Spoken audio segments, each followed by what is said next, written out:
Well, I think the top GOP priority right now ought to be winding down Obamacare and replacing it with something else, something that harnesses the value of free market economies, something that will return the people to the helm of their own healthcare situation. The people ought to be in charge of their own healthcare, and those very personal, very crucial decisions ought to be made as close to home as possible, and certainly not by bureaucrats in Washington, D.C. I take it the centerpiece of any plan will be portability and tort reform?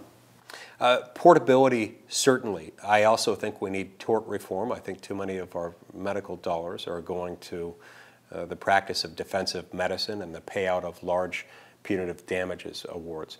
Much of the tort reform needs to be accomplished at the state level because it's state law rather than federal law that governs tort law, that governs medical malpractice. But that certainly needs to be part of the package. Okay. Would you mind expanding upon why you think Obamacare is so particularly insidious and how it affects so many parts of the economy? Yeah, so first of all, we start with the fact that we've got $17 trillion in accumulated debt. We're adding to that debt at a rate approaching $1 trillion every single year. This is a very bad time, if ever there were a good time, which there probably isn't, to be adding to that debt burden. We shouldn't be adding to the largesse of a federal government that has mismanaged in program after program the scarce resources of the American people. We especially shouldn't be doing this in the area of health care, where so many decisions are so personal and so important to the lives and the livelihoods of the American people.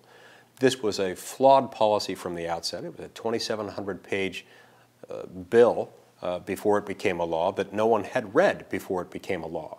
It's been rewritten not just once, but twice by the Supreme Court of the United States, a point I make in a book I wrote recently called Why John Roberts Was Wrong About Health Care. After that, it was rewritten by the President of the United States himself, 3, 4, or 5 times, depending on which count you follow.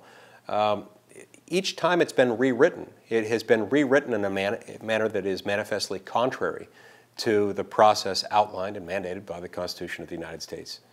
I could go on and on about all the reasons why Obamacare is problematic, but the bottom line is it's not going to work. It's unconstitutional as rewritten. It was shoehorned into the trappings of constitutionality by a Supreme Court bent on saving it, regardless of the cost, regardless of how disingenuous its reasoning had to be in order to get there. And it's destined to fail. It's causing millions of Americans to lose access to health coverage, to lose access to doctors they've trusted for years.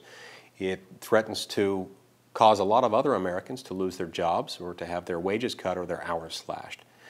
As the American people suffer under the burden of this law, they will continue to call out to Congress to protect them from the harm that's being inflicted by this law, and we need to respond to that and comply with their demands. So job one in the revival of the Republican reform agenda is get rid of Obamacare. Absolutely.